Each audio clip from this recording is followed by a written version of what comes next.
I call the Charlottesville City Council meeting back to order. We had a short break, and Lloyd is joining us from India, and I think we just discovered the time frame. It's like 3:30 in the morning there. So thank you. Something like that. 9.5 hours difference. Yes, thank you. Let's see. True devotion to the cause. Yes, sir. Yes, sir. We're glad you were able to make it safely. So we are back into session. So before we begin, if we can have a moment of silence.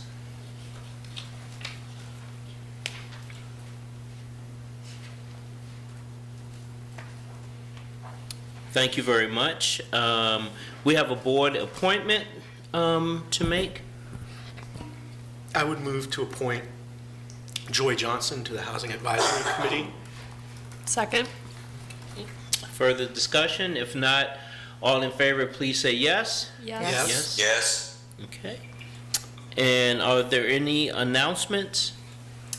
I have an announcement that with the hectic weather that we were anticipating this evening, it reminded me that we've had a pretty cold winter, and those colder temperatures for some users may have seen a spike in their utility bills and particularly gas prices. And just a reminder for folks that thanks to our leadership that reminded me this, that we have the utilities billing office has a lot of accommodations and energy efficient programs to offer for reducing energy costs and supporting folks who are feeling the pinch of those either higher utility prices from this winter and beyond. So you can head to the utilities site and utility building at charlottesville.gov and search for utility building, and you can find utility billing, and you can find more there to assist with utility bills this winter. Thank you. Any other announcements? Just a brief acknowledgement of the passing of Bob McAdams, who was a longtime organizer and with Charlottesville Center for Peace and Justice, Impact, did radio program of Progressive Talk Radio. Any, cause you could think of for decades, he was an organizer in Charlottesville, and he passed away a few weeks ago, and just want to acknowledge his passing and impact on the community. Thank you. I think I did hear about that. Thank you for sharing. It's people like that that make Charlottesville special and unique. So prayers and thoughts to the family. We have a proclamation for Social Work Month. I don't see Mr. Henry here, but we will make sure that he gets it. Did you want to read? Sure. Thank you, Jen. Proclamation for Social Work Month 2026, Uplift, Defend, Transform. Whereas social workers positively impact the lives of millions of Americans daily in hospitals, schools, child welfare agencies, community centers, and within the federal, state, and local governments nationwide. Whereas for more than a century, social workers have worked to improve human well-being, to advocate for justice, and to support everyone's basic needs, selecting this profession out of a deep commitment to help uplift, defend, and transform the lives of others, their families, and communities. Whereas the 2026 theme, Social Workers Uplift, Defend, Transform, shines a light on the resolute spirit of social workers who transform lives while bringing hope, healing, and justice to the communities they serve, especially in times of profound change and challenges. They follow a code of ethics that calls on them to stand for equity, uphold human dignity, and fight injustice. Whereas social workers stand on the front line supporting vulnerable populations, including individuals experiencing poverty, discrimination, trauma, mental health challenges, and substance use disorders, while strengthening the social safety net that supports our community. Whereas social workers assist individuals and families as they navigate grief, systemic barriers, public health crisis, and other life challenges, helping them recover and thrive. And now, therefore, in recognition of the numerous contributions made by social workers, the Charlottesville City Council proclaims the month of March 2026 as Social Work Month, and call upon community members to join in celebration and support of the social work profession and this year's theme of Uplift, Defend, Transform. Signed and sealed the 16th day of March 2026, Juan Diego Wade, Mayor. Thank you. We'll hold that on for Leon. He'll be back maybe later this week. We'll make sure that he gets that. Thank you so much, Jen. Thank you. The next item on the agenda is the Community Matters. We have opportunity for 16 people to speak. We have 3 that have signed up, and the first one is CM. Oh, either one. Hey, we got choices here. So let's go.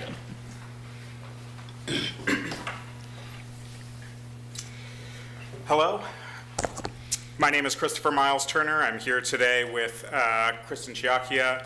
We are representing 2nd Street Gallery located at 115 2nd Street Southeast in downtown Charlottesville. I've emailed information relevant to this address to the council earlier today. On behalf of 2nd Street Gallery and by extension the broader arts and culture community of Charlottesville, I am urging the council to reconsider the amount of funding recommended for arts and culture organizations from the Vibrant Community Fund for fiscal year 2027. While arts and culture is clearly stated as a priority area of funding through the VCF, our calculations based on a review of the current Vibrant Community Fund report reveal that arts and culture programs were only recommended to receive approximately 6.24% of the stated $2.6 million available through the Vibrant Community Fund. Of the funds recommended to support arts and culture organizations, only $10,530 was recommended for organizations focusing on the visual arts, representing just 0.4% of the total funds available via the VCF. These figures signal that while arts and culture programs were cited as a priority area for VCF funding, they were either not duly considered as such by this year's application review panel, or that there was a fundamental issue with the evaluation process that resulted in lower scores across the board for arts and culture organizations. For fiscal year 2026, the VCF application process included distinct considerations for arts and culture organizations, acknowledging that our industry operates much differently than other nonprofits who are vying for funding through the city. This year, those considerations were not in place, and we believe that disadvantaged applicants from the arts and culture sector. These assertions are supported by the fact that not a single arts and culture application was scored at above 90% or higher through the evaluation process this year. The visual arts sector in Charlottesville is already experiencing significant upheaval, with 3 exhibition spaces having recently closed, which drastically reduces the opportunities for local artists to share their work and for public audiences to engage with visual art in the downtown core. Due to the extremely competitive fundraising atmosphere within the region and the lack of funding available from state and federal agencies, we believe it is necessary for the City Council to lead by example and show that an investment in arts and culture programming is indeed a priority in action and not just in name. As such, we respectfully request that the City Council move to revise the VCF recommendations for arts and culture funding, beginning by approving funding for 2nd Street Gallery at the level of $20,000, a comparable figure to the amount awarded to the gallery from the fiscal year 2026 Vibrant Community Fund. Should the council be unable to find funding for SSG through the Vibrant Community Fund, we respectfully request that the city manager use his discretionary quality of life fund to support the events and programming proffered by the gallery, as was afforded to 9 other arts and culture organizations during this year's application process. I sincerely thank you for your time and consideration of these requests. Thank you, Sam. The next speaker is Emily Smith.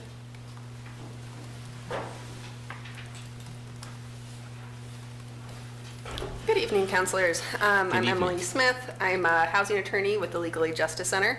And I'm here today to urge council to consider the recommendations of the Charlottesville Low Income Housing Coalition and Public Housing Association of Residents to revisit the zoning of areas adjacent to our core neighborhoods.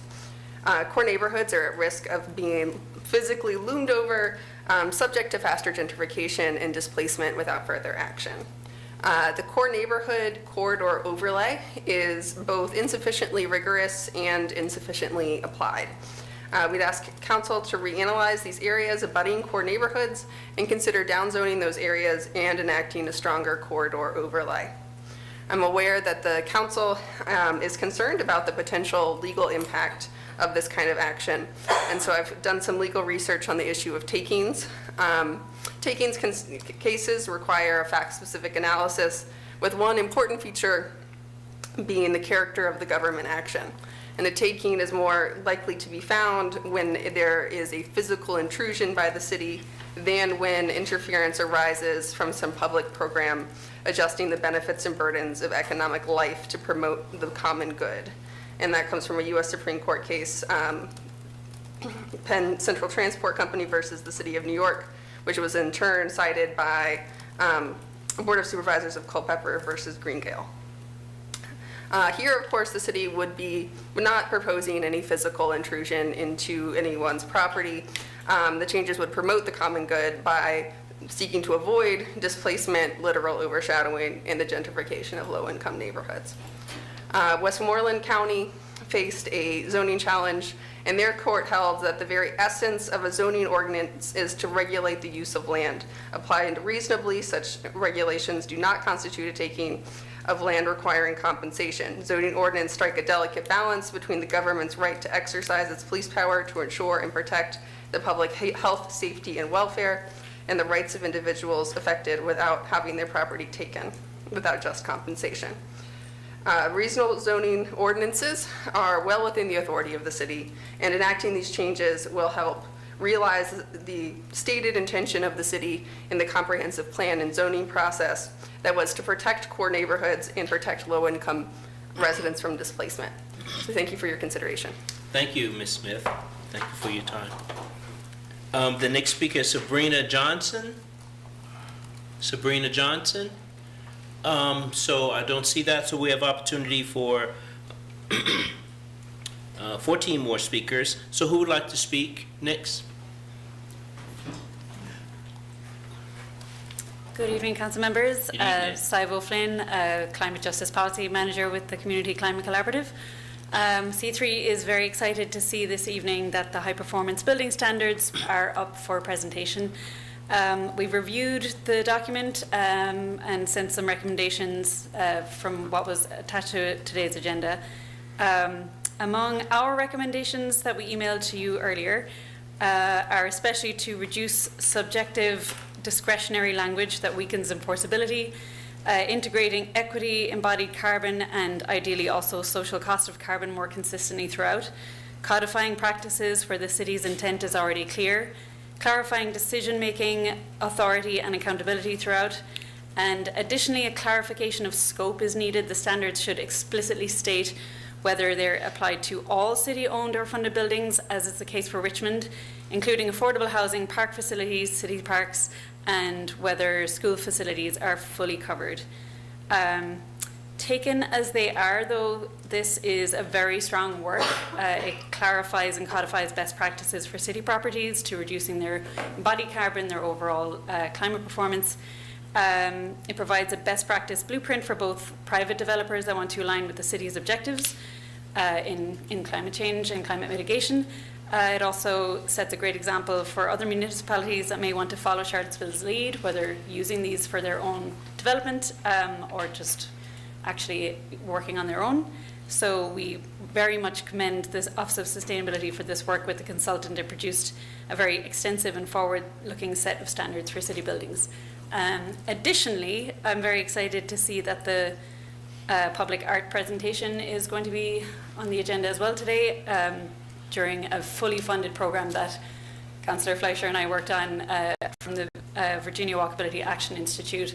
We encountered the obstructions that made us have to completely change a funded program that was going to bring in artistic elements to walkability, bikeability, pedestrian access in the city. So it's really good to see that this is actually going to be something that will be put into a coherent practice, that we will be able to do more work to promote walking and excitement and engaging with our surroundings. So thank you. Yes. Who else would like to speak? Mr. Hall? Yes, I'd like to speak. I'm Johnny Hall from Fry Spring. The manager of solid waste is a fellow by the name of David Rhodes. I have his cell phone number here. The manager for recycling is a fellow by the name of Jerry. I don't know his last name yet, but that is his cell phone number. I spent all day out at McIntyre Recycling Center today, and a lot of what I had envisioned doing for recycling plastics and all has pretty much been done pretty well out there at the recycling center. They're really on the ball, and things have evolved. Now you got to take plastics and things such as that to North Carolina to pelletize it and get it in a form that you can remold it. You know, injection mold it again, or blow mold it. But the thing that really struck me is the thing that I really want to tell the council about. They have one container, it's for peat, polyethylene terephthalate. Now, these are the soda drinking bottles, the 2-liter bottles and all that. And they had this roll-off container, and they just fill them up to the top with just those.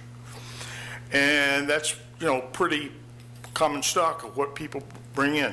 Another thing that I was really struck by, the fact that people really enjoy going out there to the recycling center with their cardboard and different recyclables and participating. People are just a common stream, so it's really happening a lot. Now, I'm running out of time, so I'm going to speed up a little bit. Triangles 2 through 7, those are 6 triangles of plastics. 2 is HDPE, high-density polyethylene. 3 is PVC, polyvinyl chloride, such as what you have in plumbing. LDPE is low-density polyethylene. That's number 4. Number 5 is polypropylene, it's like bubble wrap, stuff like that. Polystyrene is 6, like your drinking cups, the styrene. Other plastics is 7. Okay. What do we do with all these plastics? They're not doing anything with them except throwing them away in one container. And that's where I've got an itch. I want to have people that are poor, our indigent, our homeless people, recycling. I want to get them out there, give them $25 just to show up, just to get started. And that's all my time. Thank you. I hope that you might refer me to Sam Sanders so I can talk to him. Could I say, I'm sorry, your could I time just is up. say I'm that sorry, my TV it's show, time- Save Our Nation, it's you can time click to- on it I'm and sorry, see sir. 28 minutes of it. Thank you, sir. The next speaker, and who else would like to speak?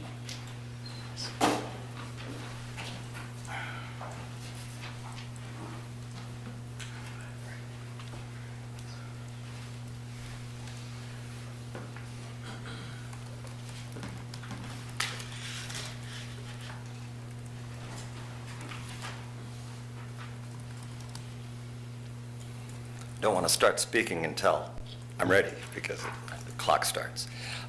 Council, Mr. Mayor, City Manager, first thing I want to say is my hat's off to you all. Yours is not an easy job. You probably catch a lot of flack, but you're in the right place if you want to do public service at a very high level for a place that really needs it and is really trying to, as you all know, trying to solve very difficult problems that maybe have not yet been solved very well anywhere. And so I really appreciate you. I appreciate all the hard work you're doing, and I appreciate everybody that comes here and tries to make things happen. My understanding too is that it's very hard for you to even have meetings with more than just one other council member. Or 2 of us can meet. 2 of you can meet, but if it were 3, suddenly that requires a public announcement, and FOIA can request what happened at that meeting of 3 people. And so it's very hard to solve a very difficult problem if the only time you can discuss it officially is at your meetings, et cetera, et cetera. So I appreciate all of those aspects of your job, and just all that you do. I appreciate it. I'm here to speak about zoning.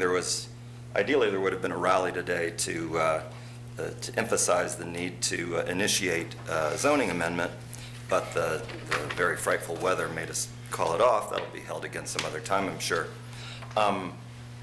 But I was just looking up zoning and on the city's website just a couple hours ago.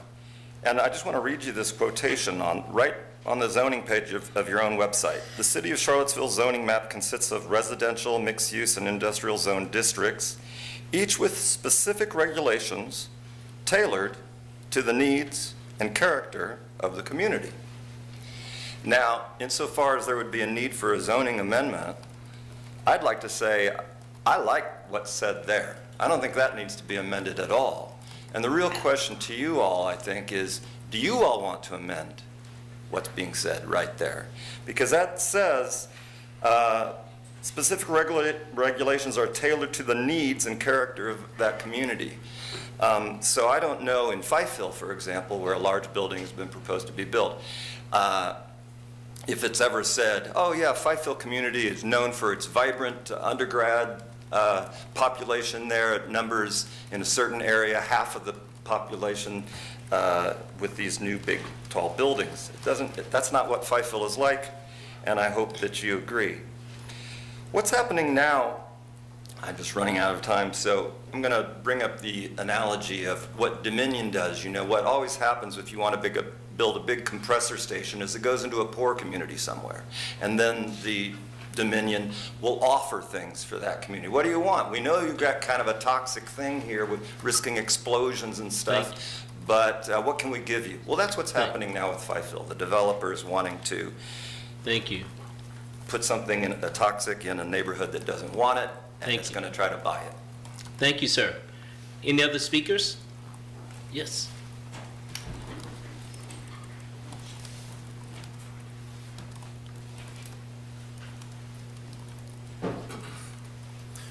Thank you, Mr. Mayor, members of council. My name is Jim Snyder. I have a house at 206B 5th Street Southwest. Just wanted to bring to your all's attention that your current zoning patterns on the Amtrak site and on the 7th Street site with no setbacks, 7 stories on one, 11 stories on the other, are going to really box in the ability to upgrade the Charlottesville station. This is the critical link in what's called the Commonwealth Corridor that's going to link Western Virginia to Richmond and beyond. That station needs new platforms. They want to create a new passenger rail line that will go from Charlottesville to Doswell, letting you get there in an hour instead of 5.5 to 7 hours because you have to go up to Alexandria and back now. This is a critical piece. They have not caught up with the planning for that yet. I've been in contact with VPRA. That's the group that owns the tracks now, Virginia Passenger Rail. All kinds of great stuff from the north, all the way from DC coming this way, and from the west coming this way. Charlottesville is the linchpin. The whole idea is to connect all of Virginia and every major college on this line. You won't have room to get another passenger line in, and the extra tracks in, and the platforms on the other side if you let these projects happen. These projects are very dense. They have no setbacks. I know that, for example, 2 o'clock in the morning, 4 o'clock in the morning, you can have a 200-car train going along from 5th through 7th Street, and there's no way, if that ever derailed in the middle of the night, to get to that building which is going to be built on the property line. A wood building, 100 feet tall. We need to think about having some setbacks so that you, for example, could get the fire department from where it is on Ridge Road with at least some kind of a passenger or an emergency system to get from there down to 7th Street. There's no way to get to that train. So these are things that need to be thought about. I've been in touch and I've monitored board meetings at VPRA, asked them from a FOIA where they were contacted or notified about these buildings. They weren't. This is coordination that has to happen at a high level. This station needs to be there for the next 100 years and reduce the traffic. It wouldn't it be great to get to Richmond in an hour on a train instead of 5.5 hours? This is a serious issue that really needs to be looked at. That coordination has not happened. It needs to happen. I've watched that train station. I've been on it myself. you all have too. So think about that.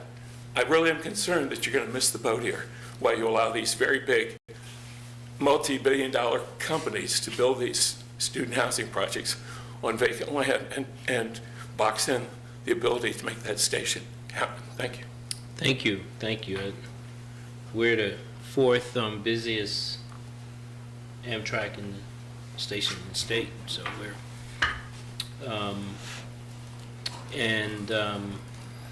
so thank you for that, Jim. Appreciate that, your insight. Anyone else like to speak? There'll be another opportunity at the end.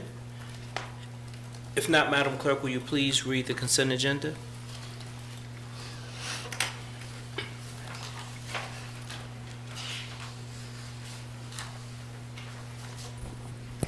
Consent agenda. Number 3, minutes, January 20th, regular meeting, March 5th and March 12th budget work sessions. Number 4, resolution to grant $125,000 for a small business energy efficiency incentive program, second reading. Okay. Is there a motion to adopt the consent agenda? So moved. Second. Second, and been moved and properly second.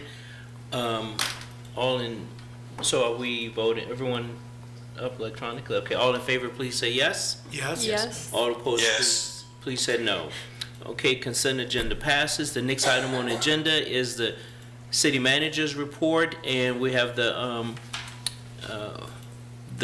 Charlottesville Albemarle Visitors Bureau report, so. As Courtney Courtney. comes, we had the 50th anniversary for the downtown mall presentation, and it got past me that I didn't invite Courtney to come and give the Virginia 250 update as well, because we're trying to package those to kind of leverage both of these events. So thank you for making yourself available to come and deliver this report to conclude that part of the process of what's going to happen this summer. Of course, and thanks for the opportunity. Please advance the slide. Or if there's a clicker? Right Oh, there. thank you. Yep, Thank you. got it. Thank you. Sorry about that. I'm going to skip this one. I'm going to try and be brief, but please feel free to ask any questions that you have. For the public's knowledge, the Virginia 250th is the celebration of the United States turning 250 years old this July. Virginia played a major role in our country's establishment, and a statewide organization was established in 2020, although I'm aware of talks going back at least to 2017. And we have been a leader in the conversation, although we currently no longer have a commissioner at the state level who is advancing this. We have a number of different folks who are involved locally, and I will keep going from there. We got involved because the city and the Board of Supervisors in Albemarle County and the town of Scottsville appointed the CACVB, and myself in particular, in charge of the VA 250 committee locally. And so we have been working on that committee since that time in 2023. So the state has a website that's dedicated to the 250th. On that website, you'll find listings of different kinds of activities in which visitors and residents can participate, a calendar of events that we populate alongside our local partners, news about the exhibits that I'll talk about a little bit later on, marketing and public relations, funding opportunities, and general support and collaboration. The Commission's priorities have been the tagline, America, Made in Virginia, and really talking about Virginia's history and how it belongs to everyone, and encouraging civic engagement, which I know is something that Council cares a lot about, otherwise you wouldn't be here. We've been amplifying that brand via social media and getting as many different kinds of partners involved. So you would think about historic sites definitely being part of that conversation, but we have wineries, breweries, different kinds of businesses who are all part of this commemoration. So it's been really neat to see. Our mobile museum, I'll talk more about that in a minute, and then some collaborative programming, and there will be some calls to action that will happen around Independence Day weekend coming up in July. What our local committee has accomplished so far is we've been regularly convening local meetings and providing guidance to anybody who wanted to be a part of this commemoration. We have attended statewide meetings and office hours, specifically Carla Mullen on our team. We were awarded a Virginia Tourism 250 Marketing Leverage Grant, so the CACVB put $10,000 towards doing some of the work that I'll talk about in a minute and got that matched by Virginia Tourism Corporation. It's important to note that the committee did not receive any funding from Albemarle County, Scottsville, or Charlottesville City, so this was the only funding that was put forward was by the CACVB for a match by the state. And then I'll talk more about the other two here as I move forward. The local committee has really been a place to foster ideas for programming and encourage partnerships. We realized that a lot of people were interested but not necessarily aware of everybody else's activities. If you were on the mall this past weekend, you realized that everything happened this past weekend. It was a very, very busy weekend, but we were trying to coordinate activities so that our partners could support each other throughout the community. We have had more than 100 people participate in this committee. It's been open to anybody who's expressed interest from more than 25 organizations. And you'll see that we have a lot of different places featured on the 250th website, everywhere from the Jefferson School African American Heritage Center to different kinds of programming, such as the two exhibits on the right-hand side. The Mobile Museum came to James Monroe's Highland back in August at the Albemarle County State Fair. It was the first time it was in our community. We got some nice local coverage and some folks showed up, and Mayor Wade, thank you for showing up. We have 2 sites secured for this year. Monticello has a Founders Day programming in April and reached out to partner with the downtown mall, and we will be bringing that mobile museum downtown as opposed to having it out at Monticello because it benefits downtown in that partnership, and also because Monticello is not well suited to host the museum itself. So it's a really great partnership that we've been able to foster, and then we expect it to come back to Highland again this year. There is also a traveling exhibition that's a lot smaller that will be at JMRL Northside and at Highland. It's available for other programming if there are folks within the city who would like to host that. We also funded, with that grant that I mentioned a few minutes ago, a podcast series. It's an interview style series with each episode running 20 to 30 minutes long and aired the latter half of 2025. You can access it on this URL. I highly encourage listens. It's a really engaging series. We also have 10 itineraries that are connected to each one of these interviews, and a really great way for people to experience history as it's being lived right now. We recorded those in the areas where it made the most sense, so you can hear the background, the ambient noise of being at on the downtown mall and other places throughout the community. And we've been promoting that through social media, but not through any advertising on our part. Here are a couple of examples of what our social media coverage of this has looked like and how many different partners we feature in each one of these itineraries.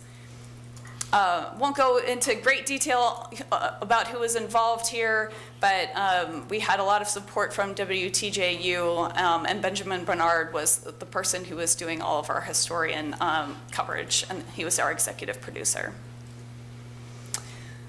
I've already mentioned the funding, so I'm not going to go back over that, but the key takeaways were that we learned a lot about podcasting, but it's also been a really great way to engage the community and do something our partners felt was meaningful and something that they wouldn't have time and the ability to do themselves.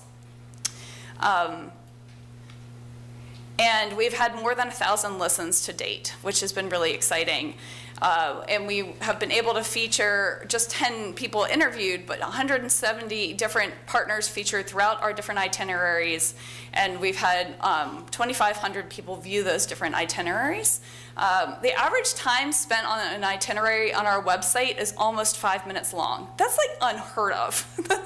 It's really amazing, and it just shows how much of an appetite there has been for this, and how engaging this content has been.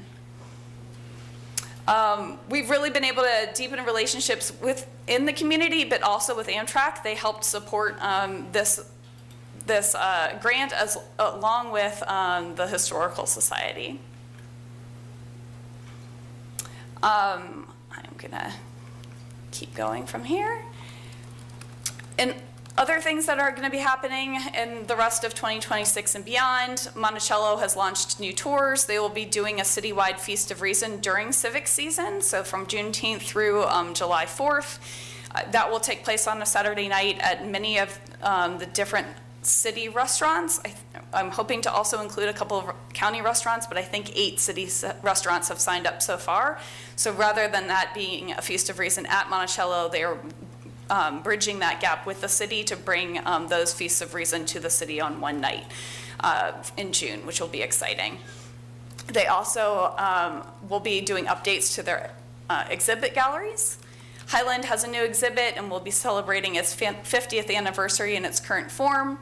Both of them are participating in the Virginia 250th Passport Program. The major historic sites throughout the Commonwealth are where you can pick up a passport, and then you can use that for a discounted rate throughout many of our historic sites throughout the Commonwealth. It's a great way to explore the Virginia history during this period of time. There's a lot of special merchandise, so you have, beer that is wrapped with a label, different kinds of tchotchkes is probably not the best word, but different kinds of things that Memorabilia. Memorabilia, thank you. Merchandise is probably the best word, which is why it's on the slide. So that there are a bunch of different local businesses who've been able to participate in the gift shops there, and they're both again part of the Virginia History Road Trip. And the university also has programming, especially through the Karsh Institute. We are also celebrating other momentous occasions this year. I know the Jefferson School African American Heritage Center celebrated their centennial just last month. We had the Charlottesville Ballet performance at the Paramount on Saturday. The puzzle hunt was this past Saturday. That was something we were able to fund through the grant funding as well, because they had a 250th theme, and we're tied to a really fun engagement with history, and so that was a really fun thing to be able to support. And then we have a couple of upcoming events that are really leaning into the 250th as being the theme for what they're doing: Courage with Tom Tom Festival and Revolutions with the Festival of the Book. We will be continuing to honor milestones and anniversaries throughout. I know that there's a huge push till July 4th this year. That is not going to be the end of the semi-quincentennial celebration. I had to practice that. So I know that that's the major push, but we do plan on having commemorations continue throughout this time and encourage people to engage with history and civil engagement moving forward, and also to help our partners leverage any grant opportunities as they come forward. And then for anybody who wants to help, we are always happy to share stories and projects. So, send us a note and stay informed. Join our local committee, follow the state newsletter.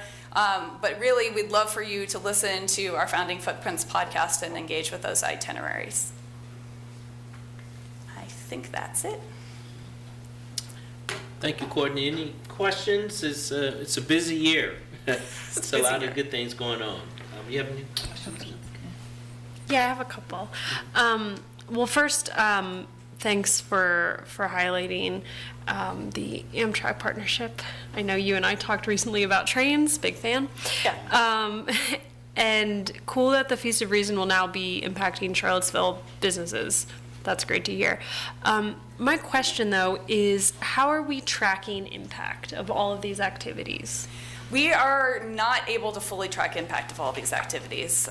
We are tracking the events that happen. Since this is this is something that we kind of take on as an extra thing, it's not as easy as tracking tourism because it's a little bit outside of tourism, so we're not sure necessarily how many residents are getting involved, but we are working with our event programs who sell tickets or distribute tickets to understand how many people are participating in that way. But if you have a major event and you're inviting people in, we'll just have to rely on those folks for giving us estimates. We are, as you could tell, tracking the Founding Footprints podcast listens and engaging with folks on our website. That's something that we can ask our major partners who are also pushing that content out to give us feedback on. And then I assume when enough time has passed and we can track our tourism dollars or whatever, however we do it every year anyway, can measure that against previous years and see if it had a significant impact. Yeah, I mean, this is the one activity that we do that is not solely related to tourism. So, as I said before, we also want residents engaged in this program. So, if there are school groups that come out to see the mobile museum, that's something that we'd want to track as a success metric. But yes, we can definitely track it through the tourism metrics that we already track. Okay, great, thank you. You're welcome. Lloyd, do you have any questions or comments? No questions. The only comment I would make is I noticed, Courtney, I'm sure it was absolute discrimination on your part that you did not mention the Oratorio Society. It was on your slide. But I just want to thank the folks at the Oratorio Society and also the Virginia Consort for running Virginia 250 themed concerts. And I think there may be a Virginia Glee Club concert coming on later on in the spring along the same idea. We were trying to get them to agree to do these kinds of themed concerts in part to bring along the theme of Virginia 250 and to provide some other kinds of things on the calendar that perhaps might not otherwise get attention. So it was an interesting synergy there, and I hope that it worked well for them. Unfortunately, since I'm out of town, I couldn't be at the concert that I was trying to get them to do. But anyway, I just want to comment that the arts institutions in Charlottesville have been stepping up as well. Michael. So there's the podcast, kind of what's the split between things that you're, other people are organizing and put together that you're collecting into one place people can go to see where they are versus things CACVB is directly organizing that wouldn't otherwise exist? So we did the podcast, so that is ours along with the itinerary, and we had partners in doing that, but that was a CACVB generating activity. The Seaville Puzzle Hunt was the other part of that grant, which would have happened anyway, but wouldn't have happened at the level and with the amount of marketing dollars behind it without our assistance. And the committee as a whole, because these decisions were being made by a committee and not by CACVB staff. We were bringing people together to make those decisions. And then most of the rest of the programming is happening through our partners, and then we're just augmenting it. So we'll make sure that it's coming on our website, and then Carla on our team puts all of the events that are 250 related that come onto our website onto the state's website. So that's something that we took in-house to be able to do. And then we have done a lot of public relations around calling attention to what's happening around the 250th, as well as some advertising behind it. Thank you. You're welcome. And if you have any more questions? All set, thanks. Thank you, Courtney. Appreciate you. Thank you. Thank you. The next item. I'm sorry, I have a couple more. Okay. Thank you, Courtney. A couple more announcements. Assistant City Manager Roman has an item, and then I have one as well. Yes, good evening, councilors and members of the community. Just really wanted to share that Department of Human Services on this Friday from 12 p.m. to 2:30 p.m. will be conducting a Teen Empowerment Expo. They will... Excuse me, John. Thank you. They have invited entrepreneurial speakers to come in, as well as focus on health, safety, wellness, and finances. So all teens are welcome, and they will also be doing free lunch there that day for the first 100 people. Thank you. Can you give that date, time, and location again? Because you mentioned Yes, I'm lunch at the sorry, I end. failed to mention the location. It is Friday, March the 20th, from 12 p.m. to 2:30 p.m. at the Carver Rec Center, which is 233 4th Street Northwest. And then I wanted to share, just as an update to the public, we put out some press, we share with council just the latest on some outreach and cleanup efforts along the Ravenna Trail. We've heard from a lot of people who've had a lot of comments and different suggestions, just pointing out that the city is coordinating a cleanup effort. This effort is focused on public safety. Just the fact that there are a number of people who have congregated in the area has led to some safety risks, some cleaning, some water quality concerns. We're trying to make sure that we interrupt those without agitating the people. That is the goal. So I say that again, the intent is not to mess with the people, but to try to work on some of the situations that have risen in the area. We're going to be out there. Staff has been working. Steve King on my team has been coordinating with our local providers who serve the unhoused to try to get them integrated into the effort of what we're doing. We know that there's some concerns about fires and various things that people have been using in the area, so the fire department has been engaged in some outreach efforts as well. This cleanup is going to occur on the 24th and 25th. We have some fact sheets and information that we're sharing with individuals that we come into contact with, and we are coordinating again with the unhoused providers to have a part of this effort. The goal is to try to clean up the area, check on the river status, the water quality status, of course, is one of the bigger priority areas, and then to come up with a cleaning schedule that, because people are there, then the goal would be to do something to clean up the area as well. So just putting that out there as people are going to form their opinions as to what we are doing and what we're not doing, just making it clear what it is that we're doing by telling you what we're doing. So that's it. Okay, thank you. The next item is, now we're at the action item, and the first item is a public hearing on the Charlottesville real property tax, and Ms. Chrissy. Good evening, Mayor, City Council. The Virginia State Code requires that for each budget season, we hold a public hearing and provide the public with an opportunity to speak on any proposed tax rates in the budget. Tonight serves as one opportunity. We will be having our official noticed public hearing on April 6th, but tonight serves as an additional opportunity for the public to speak to you, since there is an increased tax rate proposed in the proposed budget. As you know, we've been speaking about the budget, that there is a 2% increase proposed for the real estate tax rate.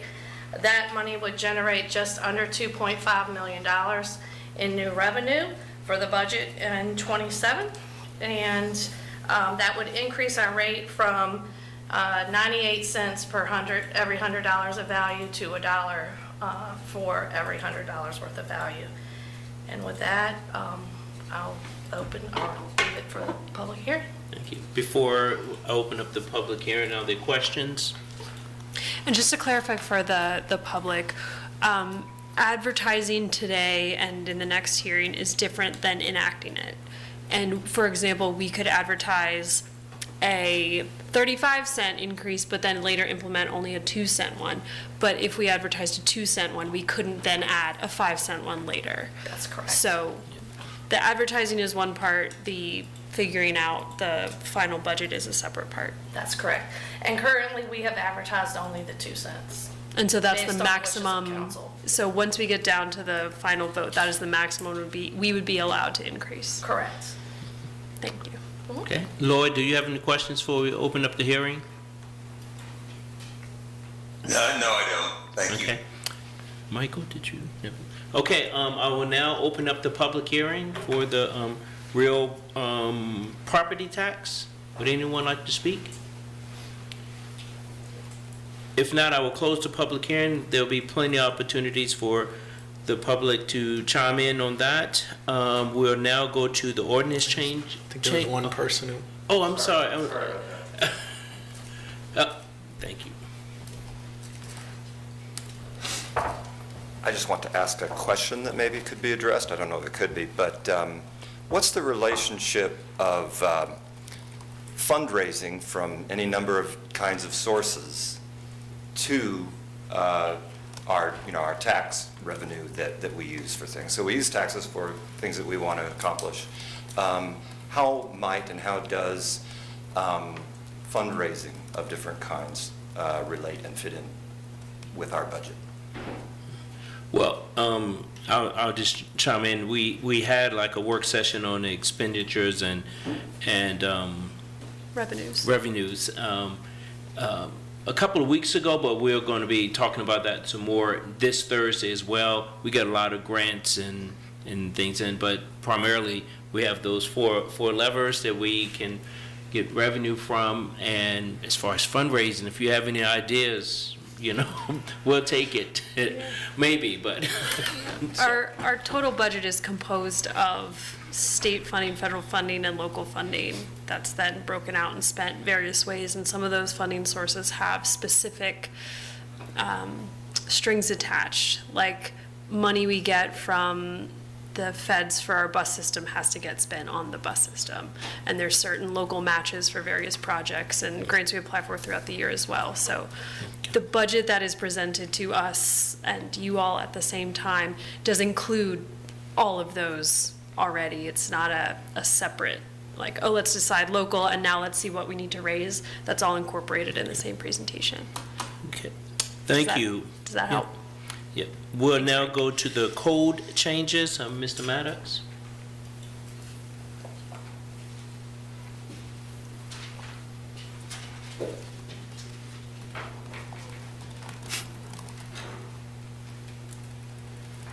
Good evening, Council. John Maddox, City Attorney, here with another installment in my continuing series of fun changes to the Charlottesville City Code. In tonight's installment, we are first going to start with sections 247, 248 of the City Code, which, as you may recall, what establishes the city's Finance Committee. Now, these were adopted at a time when municipal governing bodies commonly relied on standing committees of council members to review and report on specific areas of city operations. Under these provisions, mayor is required to appoint a 3-member Finance Committee, which I don't know what y'all call it, but I call it a quorum of the City Council, the way we handle things today. And that group is tasked with investigating and reporting on matters relating to the city's finances, debts, revenues, and assets. It's also responsible for approving surety bonds, which, giving you a preview of next meeting's episode, we're going to be doing away with the requirement of every city employee giving surety bonds, which is still in our code from 1976, because we have insurance that covers these things now. That's the more modern practice.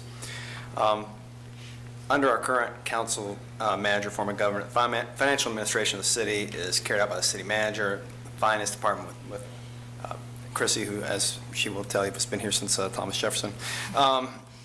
And oversight of the city's finances occurs through the annual budget process, which we are hearing so very much about, through the regular financial reporting to the city council, and then, of course, our independent auditing requirements. So as a result, the Standing Finance Committee, contemplated by the code, is no longer utilized, and after discussions with the city management and with y'all in various meetings, the decision has been to remove those provisions and in favor of our more modern practices. So with that, I will step away and say, and this completely repeals those 2 provisions that establishes the Finance Committee and discusses its operations. So with that, I'll be quiet and let y'all see if y'all have any questions. Any question from council on that, Claude? Lloyd? I have no questions. Okay. If not. So, sorry, to clarify, this is repealing the Finance Committee section, but are we trying to add a Finance Committee or other committees back? Is that going to be later? Not by ordinance. We would not be creating any new committees. Not by ordinance. That's correct. Got it. That doesn't mean we couldn't have one. It just wouldn't be required. It just wouldn't be one that's established by a city ordinance. If the city manager wanted to convene a group of folks to speak, or if the mayor wanted to convene a group of folks, you also have that authority. Although we have to be, as we've talked about, careful of FOIA considerations, because wherever 3 are assembled, we have a meeting. Great, thank you. Is there a motion or would council prefer a second reading? Are we doing all of them individually, or? Probably easiest to do them each one at a time. Okay. Okay, I move to adopt the ordinance repealing City Code 2-47 and 2-48 relating to the City Council Finance Committee. Second. Is that by 3/4 vote waiving second reading? Certainly, by 3/4 vote, Yes. waiving second By reading. 4/5 By 4/5 vote, sorry. waiving second reading. Would you like me to start over?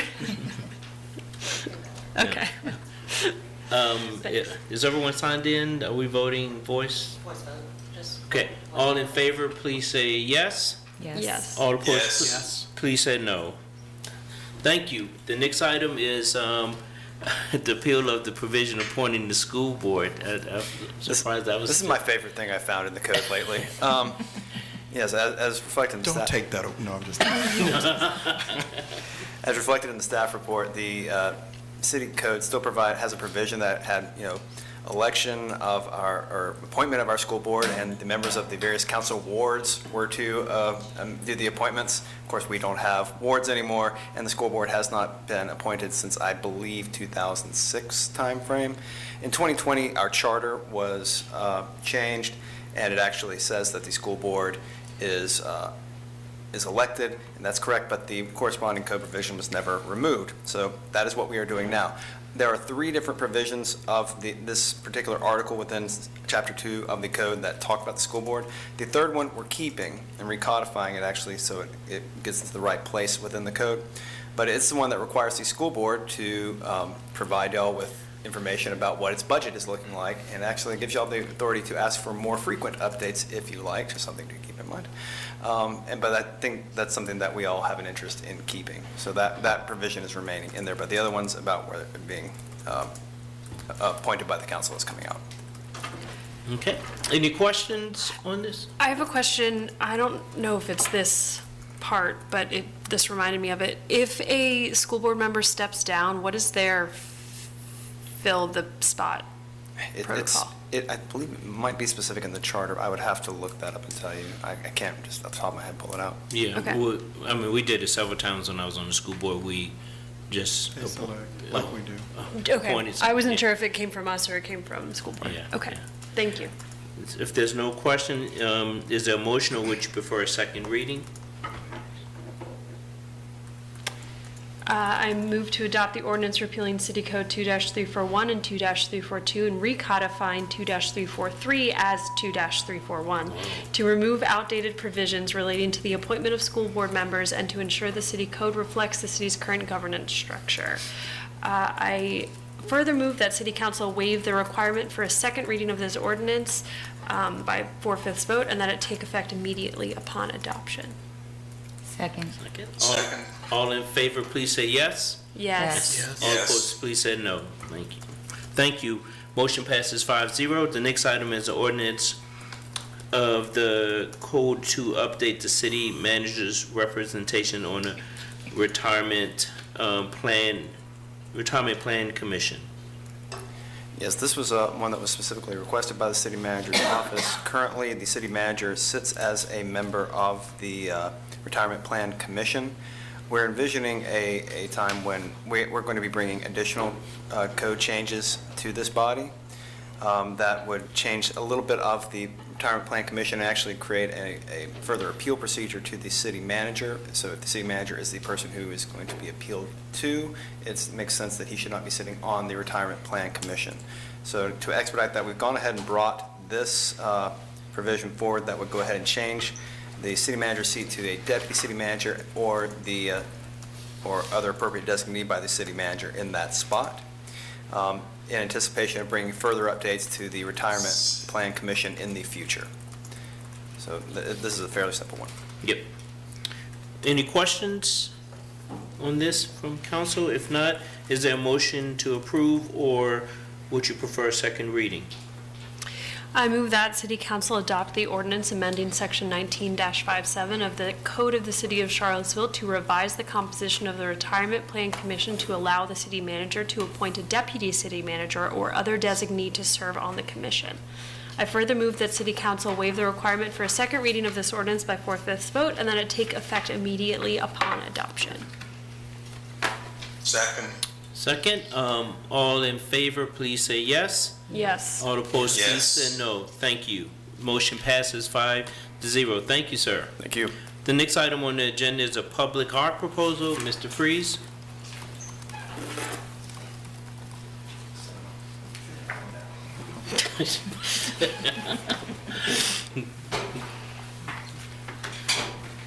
Good evening, Mayor Wade, members Good of evening. council.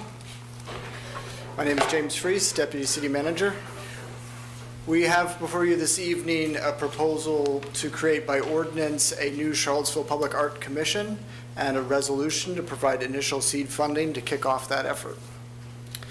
The primary purpose of that, of the Public Art Commission would be to manage the city's public art collections. So, as you all know, Charlottesville is a community that highly values and invests in public art. Our comprehensive plan, city's council's previous strategic plans, and other comments and documents have referenced the high value that the city of Charlottesville places on the arts in general and public art in particular. In addition, over time, the city has pursued public art in a lot of different ways, including installations throughout the city that have served to enliven and contribute to the city's overall quality and sense of place. The city's public art collection features a range of different art installations, most of these in the form of sculptures. And previously, this public art collection has been overseen by nonprofit organizations that have been in partnership with the city for the purposes of both choosing and adding to the public art collection as well as maintaining those pieces. At this point in time, those organizations are no longer in existence, and the city outright owns these public art installations. Today, staff is proposing that the city create a public art commission that would manage the city's public art collection. This would include deessentioning, removal, or restoration if that's appropriate, replacement in some cases, or the commissioning of new art objects. I think we're all familiar with, this is the Monday Morning Blues, or it was. This one gets a lot of public comment and it's ripe for removal. Also included in the work of the Public Art Commission would be the management of, or the creation of new memorials within the city, or consideration thereof.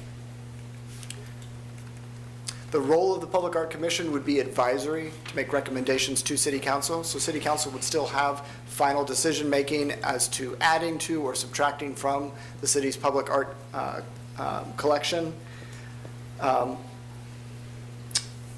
But a Public Art Commission would advise on the donation of public art. This is something we actually get not frequent, but it's not uncommon for folks to reach out to the city because they have a piece they'd like to donate, or they are a mural artist who would like to donate their work and their time to the city.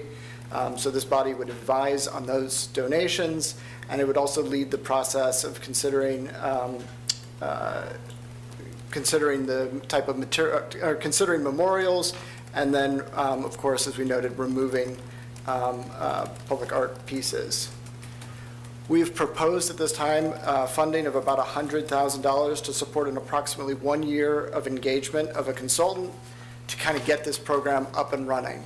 From that point forward, we anticipate that the staffing needs, the cost would reduce significantly. We anticipate this can be served by as few as a half-time position, but to initiate, we'd like to bring on a consultant that would serve for 1 year and do a number of things.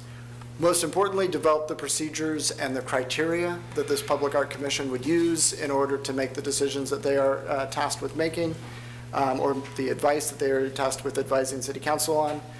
The consultant would advise on the organizational structure, in particular what department would staff this commission, what the nature of that staffing would need to look like. The consultant would provide assistance with recruiting our initial set of members for the committee, or for the commission, and provide that initial staffing support over that period of time. We'd also asked the consultant to look into the initial planning for the expansion of the collection and to make a recommendation with regard to reestablishing a possible 1% for the arts funding program within the city. For those who don't know, back in the 90s and into the early 2000s, we did have a 1% of the arts program, but it was ended. The proposal would be, what we're proposing and what we've shown in the resolution is that these funds would be drawn from Council's Strategic Investment Fund, and that funding would become available in the FY27, would become available in FY27. So not drawing out of the FY26 budget, but instead seeking FY27 funds. I will note right up front, our estimate, the dollar figure we've arrived at is an estimate. It is purely an estimate, and based on the length of time that we are looking to engage a consultant on and the number of tasks that we are anticipating giving to that consultant. If a lower number would be preferable for the city council, we can certainly adjust the scope to accommodate what is deemed feasible. With that, I'm happy to answer any questions. Thank you. So this is something we've been talked about since I got on council 5 years ago. So Lloyd, do you have any questions or comments on this? Yeah, I'm curious about whether this group would have jurisdiction over the things like Art in Place, which I believe is a separate entity that the city doesn't own. What's the deal there? Well, my understanding from what we've seen is that Art in Place no longer exists, and that ownership of all those pieces that were associated with Art in Place is transferred to the city. So those are pieces that are now owned by the city. Okay. And then I also note that you've got on your the beginning of your PowerPoint a picture of the Landmark Hotel building. Yeah. Would that be subject to this committee? It would not be. In fact, I noted as I was reviewing the images that were shown in the presentation that a number of the initial images shown would actually not be subject to this. The purpose of this commission is strictly to manage the city's public art collection. They might, in the future, advise on things that happen on private property, but private property is not the focus of this effort. Thanks. Yeah. Okay, Michael? So there's the community effort about coordinating public arts within Charlottesville that the city participates in. How does that intersect with this? So I think what you're referring to is an effort that is happening to form a regional arts council. That's not strictly public art, that's across all forms of art, and that is an effort to build a stronger network of coordination amongst artists, amongst arts organizations, to improve the ability to advocate, to improve the ability to, I think, support the overall art ecosystem within the city. I would anticipate there'd be a close relationship between these two entities, but their scopes of work would not directly overlap. Okay. And the city is participating in that? We are, the city and the county both are participating in that effort. Okay. So it sounds like for this, it will be at least a year until any structure within the city exists that would begin being able to do like a demonstration project or? I don't know that I'd say it's an entire year. I think our effort is to get somebody on board. Again, we're looking at funding that would become available July 1. So get somebody on board and then begin the process of recruiting and defining the role of this. And then that consultant, while we would like to hold them for an entire year, their initial work would be to actually staff and get it up and running. So we want to kind of get the commission up and running with the training wheels still on before we let it go entirely. So the short answer, I don't have a date as to when it would be up and operational and considering gifts and considering, decisions and making recommendations to council, but it would be, I would anticipate less than a year. Okay. And then the other question I had, which it sounds like the answer is likely, just we don't know at this point, is what would it look like as just like a theoretical example if the city was like, we prioritize having a mural on the Belmont Bridge, kind of what that would look like from introduction of idea to execution, and I guess that's just not known or defined yet? I think not precisely known, but what I would suggest it would look like, it's one of the first things we're asking this consultant to do is define the process and procedures that this commission would work under. But what I would anticipate is something along the lines of a work plan that they would probably bring before council on an annual basis and say, here are the projects we're looking to pursue in the upcoming year. And then they would go through a process in that case of releasing something akin to a RFP or something along those lines to solicit proposals and make a selection, which ultimately would result in a recommendation to council to fund one of those, one option or the option that they're recommending. Thank you. Natalie? Thank you.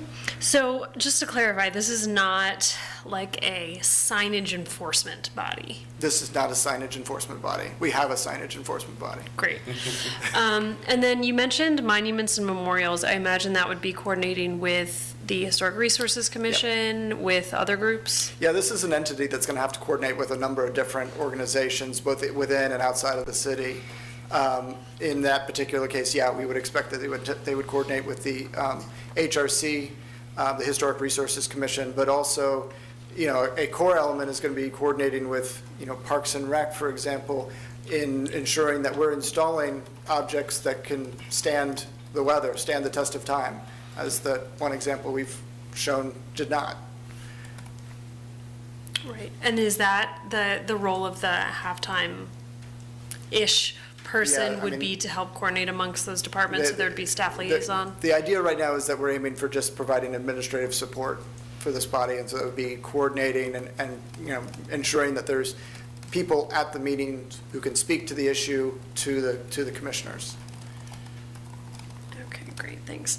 And then I know there's some concerns with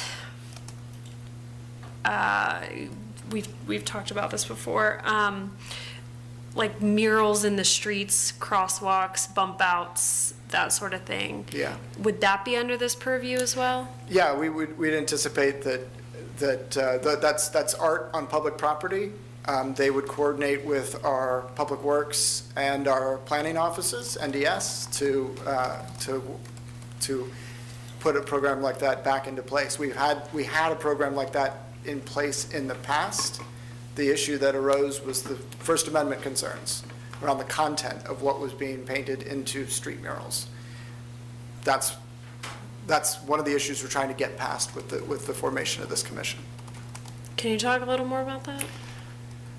Yeah, I mean, the notion is, and John, you can step in at any point if I'm messing up, but the notion is that by having clear set of process and procedures and criteria, we are creating a fair platform and not creating a venue for free speech. We are. I'll let you finish saying that. The term we use is creating an open forum. There we go. So there are traditional places where speech happens, and there are places where it doesn't happen, but the government can open up forums. And if we open up an area or a program for expression, we're allowed to limit it in as far as the time, place, and manner of that expression takes place, but not the content, because that gets into First Amendment concerns. So by creating criteria around these things, we're actually creating a limited public forum. It's limited as far as the safest way to do it is actually for us to adopt the speech, and it's a government speech. It's speech that the city of Charlottesville wants to have out there, and our Public Art Commission can be the vehicle to which we decide how we want the government's voice to be expressed through art. And that's the quickest primer I can do on First Amendment law right off the top of my head. Sure, so instead of it being like, here's a corner, people put whatever you want, it's here's a corner, here's an RFP for what the city would like to be in that corner, for example. And look, you can have a art program that allows anybody, we have a free speech wallet here, it allows anybody to put anything they want up in place, but you lose control of what can be written there. You have to take the good with the bad. And oftentimes in our modern environment, there are people looking to exploit these kinds of things I'll just use an internet term, to troll the local government or to troll the purpose of the speech. So it's not a bad idea to put up some guardrails to make sure that that sort of thing doesn't happen. So similar, in a prior community, I did a street bump out program where we installed public murals within those bump out areas. And we did it through an RFP. We actually paid the artists who succeeded who responded to that RFP and succeeded in being selected. But we had a selection committee that picked which installations to make, but it was clear that these were city or town, in that case, sponsored murals. They weren't. It's facilitating access to this canvas. Right. We weren't, it wasn't a come and paint whatever you'd like here. Okay. And then for the consultant, you said the $100,000 was approximate.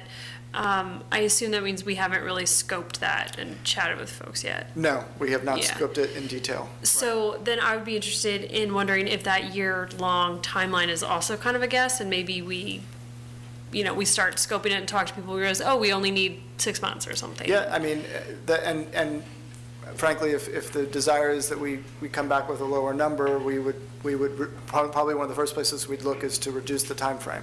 But the notion was that we wanted to try and set this up, as I said, with kind of a period of time where there were training wheels on the commission, because it's a new area for the city, and we want to make sure we get it kind of going correctly. Yeah. No, I absolutely. Particularly in that first flush of activity. Yeah, I Because appreciate the desire to do it right. I'm also. We have a strong sense of pent-up demand. Yes, I think it would surprise no one up here that I also want to move quickly. Okay, thank you very much. Jen? Yeah, thank you for gathering this all together. I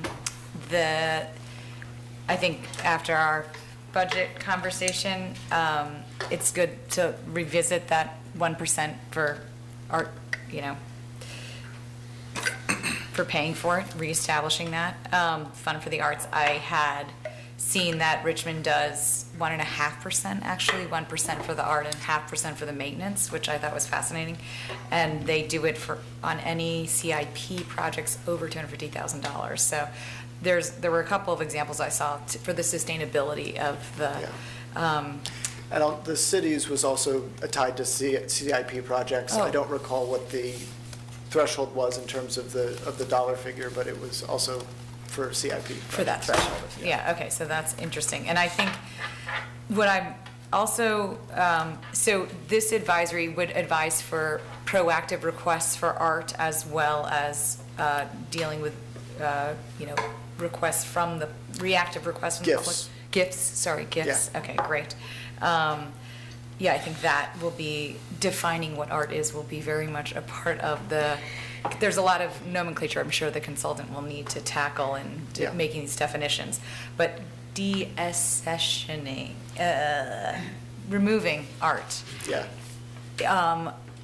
Are there opportunities for that to also explore how we can use that to generate revenue for selling off decommissioned pieces, et cetera? Is that allowed? I don't know the answer to that. I don't see any reason why it wouldn't be allowed where there's value remaining in the piece that we choose to remove. So I think that's certainly possible. I mean, the idea is that the city has a public art collection, and we're intending to proactively manage that collection over time. And that may include the decision that this is a piece that no longer speaks to us for whatever reason, so maybe. Yeah, or, Darden gets the new decommissioned garden of sculpture. Yeah, I guess we'd have to really consider where and what we do with all of those pieces that rotate out. Because I was thinking about the cows from Chicago from ages ago, and I guess this in North Carolina, but they did end up selling those to businesses to keep. Right. So, that was a revenue stream. And a number of organizations use things similar to those cows and stuff as a fundraising. So actually, recently, we had a proposal come to the city for a service dog organization seeking to put statues of dogs painted in a similar way for a fundraising event. And that's something that we would have taken through this commission had it existed. Instead, we kind of had to handle it on a more ad hoc nature, and that has to come to council for a decision. Got it. Fantastic. Thank you for clarifying that. That's all I had. Thank you. So, is council in agreement to move this ordinance and resolution to the April 6th consent agenda? So Okay. moved. All right. Thank you, sir. Absolutely. So it's not, Jim, it's not a public hearing? Possible to comment? There's a second public comment at the end. Yeah. The next item on the agenda is a resolution in support of high-performance building standards. Crystal?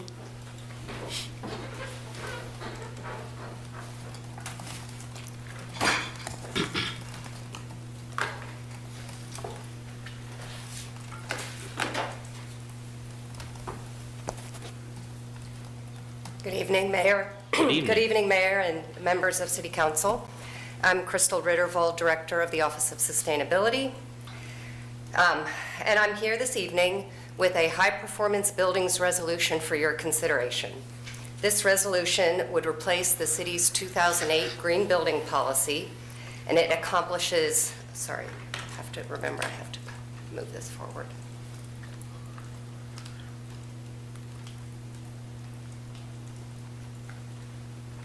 One second, okay.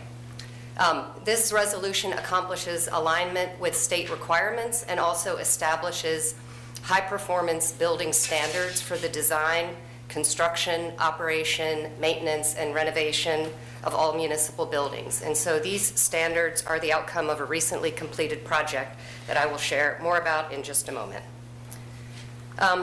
Just for a little background first, as we're well aware, the city adopted its current greenhouse gas emission reduction goals in 2019, and shortly thereafter, an internal standard operating procedure related to energy and water management was issued.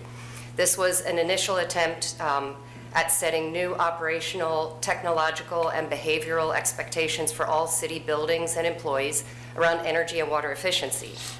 In 2023, the Community Climate Action Plan was adopted. The plan covers both the role of and the opportunities within the community and the municipal sector. Within the municipal sector, which contributes to 5% of the overall emissions, buildings account for over half of those emissions, largely linked to their energy use. The Climate Action Plan identifies various building-related strategies aimed at reducing energy demand and around clean energy sourcing. And then our comprehensive plan also contains statements and strategies that support buildings that are high-performing, sustainable, and efficient. The development of the high-performance building standards and the adoption of this resolution are aligned with the city's environmental regulations and policy review project, a phased multi-year project which you received a presentation on back in January this year. Specifically, this project falls under the project topic of energy efficiency, and what we're bringing to you today is a related deliverable. In addition to our local Charlottesville policies and commitments, there's a relatively recent state requirement that localities meet the standards of the state's High Performance Buildings Act. This requirement went into effect in July of 2021 for localities with populations over 100,000, and then on July 2023 for all others. The Virginia Code now requires that new buildings and major renovations are designed, constructed, and operated to comply with high-performance building certification programs, such as the U.S. Green Building Council's LEED program, which is Leadership in Energy and Environmental Design. It also requires that localities ensure that these buildings have sufficient zero-emission vehicle charging and fueling infrastructure, have features that permit the locality to measure the building's utility consumption and associated carbon emissions, and incorporates appropriate resilience features and distributed energy features. This last part, involving resilience features, is about anticipating climate-driven environmental conditions in our region and their impacts on the built environment and their occupants, which we are doing through our ongoing climate adaptation and resilience planning project. This is not new to this locality. Charlottesville has long been committed to designing, constructing, and operating high-performance or green buildings to optimize occupant health and comfort, maximize building longevity, reduce annual operating costs, and minimize environmental impacts. Since the completion of the downtown transit station in 2008, all major building construction and renovation projects have achieved LEED certification at the gold or higher level, in line with the green building policy that was adopted at that time. So all that said, these building strategies and practices were not available in a centralized, accessible, and standardized system. So therefore, with the consensus and the support of our facilities colleagues, we embarked on a project to develop high-performance building standards for our municipal program. The goals of the project were to develop a tool to guide municipal building projects and operations by codifying and consolidating an already robust set of practices and standard operating procedures. Again, I just want to reiterate, this was not starting from scratch. To establish a central repository for best practices as recognized by those involved and engaged in delivering and managing buildings and building systems. So the project moves the city forward on its climate and sustainability goals while also serving as a model to the community. Outcomes of the project include defining expectations for new and existing buildings, aligning with city commitments on climate and sustainability, capturing the Commonwealth of Virginia mandates, providing actionable guidelines, and supporting the delivery of quality and consistency across the organization. So here you have a quick overview of our project timeline. It was included as an item in the FY24 Climate Action Work Plan, with most of the work happening over an 18-month period. After reviewing similar efforts from some peer communities, we hired a consultant team made up of Thrive and CMTA, both of who have extensive green building experience and knowledge of our city building portfolio. Starting in fall of 2024 and then into 2025, we held a series of extensive technical work sessions with an interdepartmental team. These were project managers, sustainability professionals, and building professionals who brought both insight and experience with buildings, including, and importantly, those who are responsible for maintenance.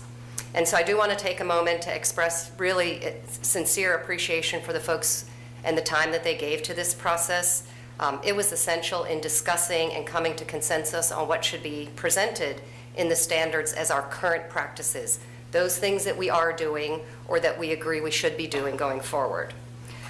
There was a comprehensive process of reviewing drafts, resolving issues, reconciling differences, and then finally, not a moment too late, on December 31st, version 1.0 of the first high-performance building standards was published. We've been socializing the standards in a couple of ways, including a recent briefing to city leadership team and an internal open house where folks could meet the project team and learn more, and then additional resources and training are in the works. And today we're here with a proposed high-performance building resolution to establish the policy with the standards identified as the key implementation mechanism. The high-performance building standards outline the procedures that apply broadly to the planning, design, and construction of high-performance buildings. The introductory section has a matrix to assist project managers and designers in assessing which requirements within the standards apply to specific projects.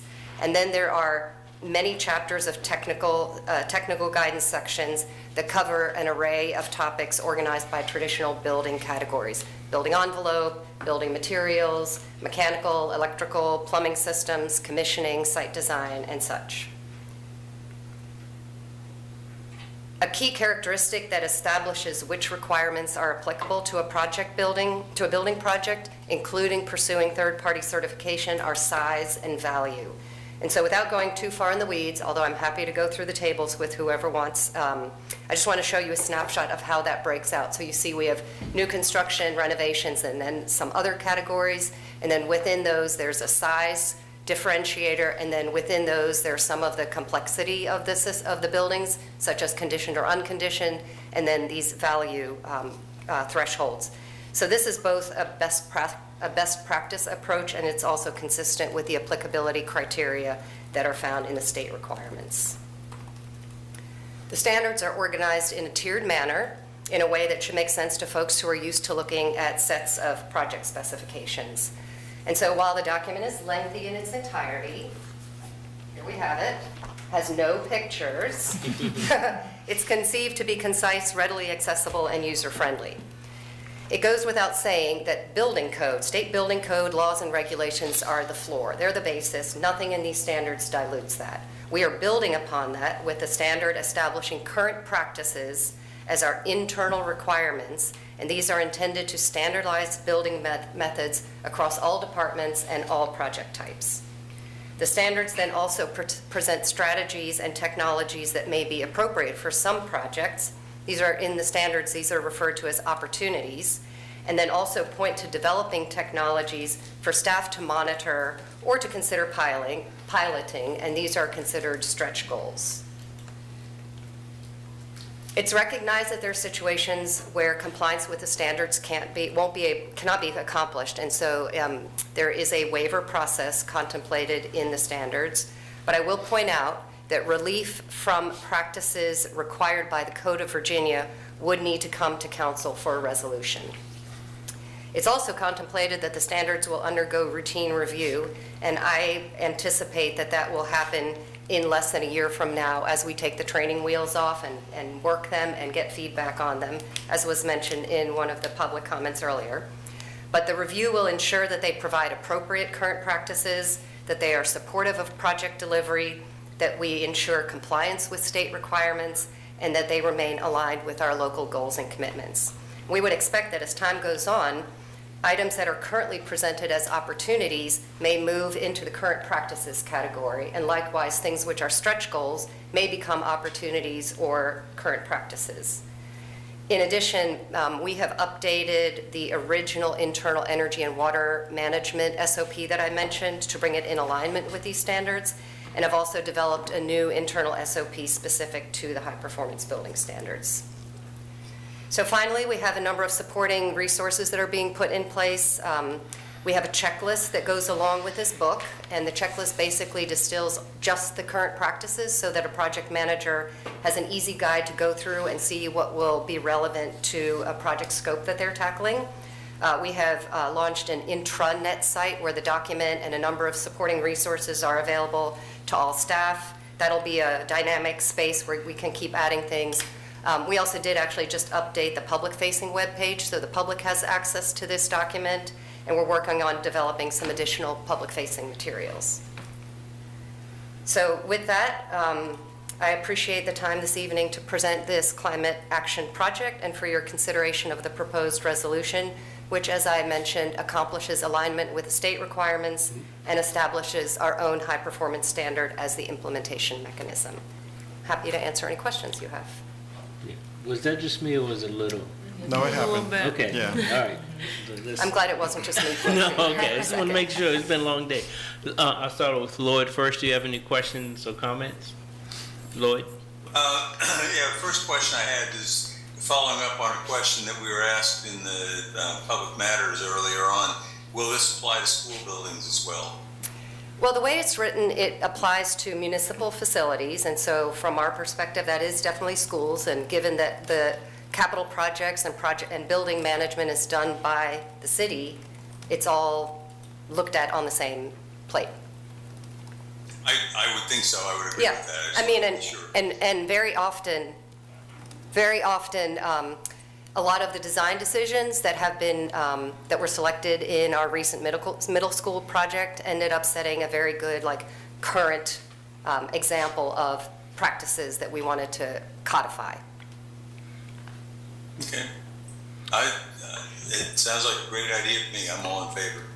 All right. Nothing further. Michael? Similar line, and maybe I'm just not understanding. So, does it apply to city-funded buildings if the city is not owning and operating it, but was a funder for it? I think that's a policy decision that still needs to be discussed. At this point, it doesn't specify that it's that broad, but I think that's a policy decision to examine. I would think the matter would have to be reconciled with whatever agreement that we have in place with the party occupying the space, because not all city-owned buildings are occupied by city staff even. So that would be one of those things that we would look at with the city attorney's office as it relates to their lease agreements and things like that. Mm-hmm. But it's not currently in the document. It's not currently. specifying. No, Is so it- currently it is city-owned, operated, but not necessarily if there's a funding connection. So not included would be the city funds it, or the city owns the building, but there's, say, a separate nonprofit in it rather than the city itself, or parks included, like Yeah. park facilities, okay. Sorry again, I'll admit to getting distracted by the lights going out. That's okay. What was the answer on school facilities? Yes, in. Okay. And stepping back, just so I can try to understand where we're at. So we had an existing policy for our buildings striving for gold or platinum LEED certification, or? We didn't actually specify the level. It basically said that we would use LEED as the guide, and we essentially have made the decision as an organization to pursue LEED certification for all those buildings that you saw on that slide. I think there were a total of 7. And not because we were chasing points, but because of design decisions and building and construction decisions along the way, each one of those reached gold. And so in LEED, you get certified silver, gold, and platinum. And our set of buildings are either gold or platinum. Okay. So what strength does this have above that existing policy of pursuing de facto, I guess, gold and platinum LEED certification? I think one of the biggest benefits is that the city touches a lot of buildings that aren't new construction or major renovation that would go down that route of certification, and yet there are still building components that are relevant to establish a consistent standard around, whether that's, a WaterSense toilet or an Energy Star certified appliance. You might go in and do a unit replacement and want to establish a performance requirement for that piece of mechanics, even if the building's not going to go for full certification. Or we have put in there that there are characteristics around paint selection, right? Low or no VOC paint. Well, that's what we do already. It's just not written down anywhere, and that room that got painted isn't going for LEED certification, but we still want to apply that type of building practice to that type of a project. Mm-hmm. So I guess we kind of permanently institutionalize best practices So we're going to try to, expedite the responses so we can get them all. Okay.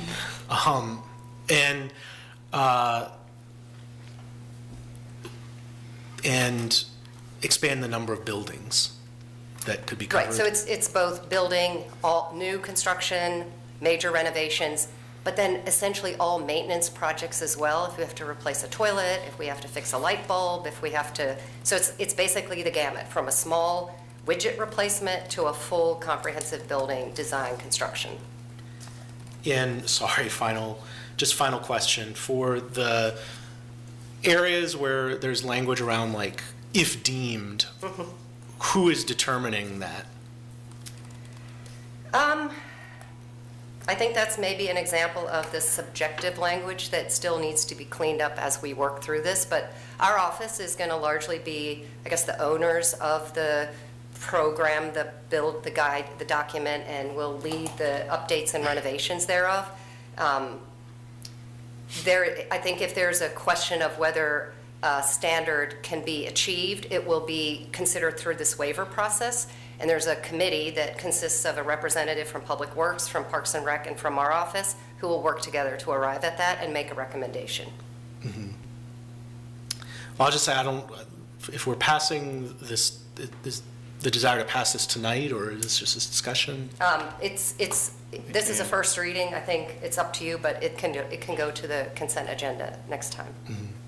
Well, I would be interested in further discussion around clarifying the scope of how many buildings apply, as well as clarifying some of the subjective language, which just from feedback we received today and from this initial discussion seems like areas where it could be strengthened. Yeah, and I think that the resolution can be passed and that those improvements can still be made to the standards. So, again, I'll take your lead. That's where I'm at. Okay. Take your lead. Take your lead. Sorry. Council, just real quick, I want to clarify, this is a single reading item if you want it to be a single reading item. It's a resolution, it's not appropriating money, so you're free to pass this in a single reading. And could we say something like pass contingent on updating the language in the official document as discussed or something? Typically don't like that kind of contingent passing of a legislative act. It's not typically good practice. Yeah, you may as well identify what you'd like us to do and let us do that and bring it back. And then bring it back, okay. Because in addition to the who has the final say, I think that is a good point about clarifying that. And then also since at least two people wondered if it was schools as well, maybe clarifying that. So that's noted in there too. My questions were about the waivers and just making sure I understand the levels that are being applied here. So yes, there's already building code. And then if we pass high performance building standards, if there's an instance where it's infeasible, a waiver may be requested to this committee, to this internal committee. Got it. Okay. But then the second bullet point for that section said relief from HPBS practices required by the Code of Virginia requires a resolution by City Council. That is something that, what's the scenario where So that? if, for example, we were to build a new building and decide we didn't want to pursue LEED certification, council would have to pass a resolution authorizing that. Okay, but not if it's like, But if if- someone wants to buy a regular toilet and not a special toilet. Well, I mean, you're right, so the That doesn't toilet's a come to good council. example. There are buildings where, because they're older, because of how the plumbing is, that water efficient toilet may not be the right fit. That would be a scenario where it's technically infeasible, and that committee would have the information to grant that waiver. Okay, so what is the difference between the committee waivers and the required by the Code of Virginia waivers? Right, so the committee are essentially small technical waivers from standards. There's the slide that had the description of those various elements, zero emission vehicle charging, monitoring utilities, having resilience and those kinds of things. If the project decided that, or was requesting relief from those requirements, that would have to come to council. Okay, and my last question is, do we see any, since we've already been building to this standard, that assuages some concerns for hurdles, but do we foresee any, since we're already aware of the cost of building getting higher and higher, and even state code getting more and more risk averse, the insulation now needs to be R45 or whatever in the ceiling, adding costs. Are there any major future costs we are signing ourselves up for with this that we're not thinking about right off the top of our heads? No, I don't foresee anything that's significant. I think in many cases, there's either cost parity with some of the strategies. In other cases, if you make a comparison to the buildings we've been building, it's not like these new buildings under this new standard are going to be significantly different. Okay, thank you. Jen? Thank you. I think you answered my question about the ongoing review cycle of this, so that's going to live with you. And then if it had to bump into one of those other areas, we don't have to vote on that. You could make that recommendation. Yeah, Okay, so. we would get final approval from the city manager. Okay, fantastic. Everything required. Sounds great. So it's kind of along Natalie's, and I don't know if you had time to look this, but do we have any sense of the expected cost savings over the life of a high-performance building? Well, so I know this question came in earlier today, and I was typing up the answer, and the answer is it depends. Oh, okay. Right, but it depends on the building type, it depends on what the systems are that you're talking about, it depends on whether there's renewable energy included, it depends on how the building is operated, but there's a lot of sort of industry evidence and experience that high-performance buildings are durable, they're longer lasting, they tend to operate with less energy, they tend to use fewer natural resources, they require less maintenance, and so there's a whole bunch of ways in which that first cost can be offset. And really, one of the reasons local governments are often the perfect candidates for doing high-performance building is because we are longtime owners of our buildings. And so that upfront investment is something that we tend to realize in operational savings. Got it. So all of those things listed are really how we're moving towards that 30% energy water intensity reduction. We don't know exactly how fast it's getting us towards that goal, but it's certainly ticking away. It's on track to do those things. Okay. Yep. And then the resilience piece that you just mentioned, that's kind of baked into the projects. How could we determine that a project would make a good site for a resilience hub or renovation might make, how is that decided? Yeah, so I think when the state put that requirement in there, they were really trying to be in preparedness mode about thinking about communities that have facilities or building facilities in areas that are at increased risk of flooding or wind damage or things like that, and requiring local governments to take that into consideration when you build these buildings. The separate question of whether resilience hubs are contemplated, I think we really have to look again at what type of building it is, right? If it's going to be an office building, it's unlikely to be a resilience hub. But if it's a new school or a school addition, then there are probably elements there that make a lot of sense to think about. And the state requirement's pretty broad in terms of the appropriate resilience features are to be determined by the locality. So I think we're going to do an A+ job. Thank you. Yep. So I think that you have some comments, and that we've had particularly from Michael and Natalie, and I think that you were shadowing some of what Natalie was saying. And it sounds like that there's a preference to bring it back, or it may be still on the consent. Yeah, I think just small revisions. I'd like to confirm what I heard, just for your benefit, so that you can deliver. What about city buildings not occupied by city staff? We want to have clarity on that. What's the number of buildings that are eligible? Do we have a list of the buildings that are covered by this, or is that what we're asking for? I mean, I think all our buildings would be included. I think the question I was hearing is, if a project has city funding, but it's delivered by another entity, do these standards extend to that project? Like an affordable housing project or a jointly funded? Is that what I'm hearing? Correct, together with the city building but non-city tenant, recognizing that there's a waiver process as well if there is an undue burden for a project. Right. But funding a project is very, very different than leasing a building that we own. Are we saying funding a project, we want these conditions to go with our funding? That is much, much harder to enforce. What about a CRHA property?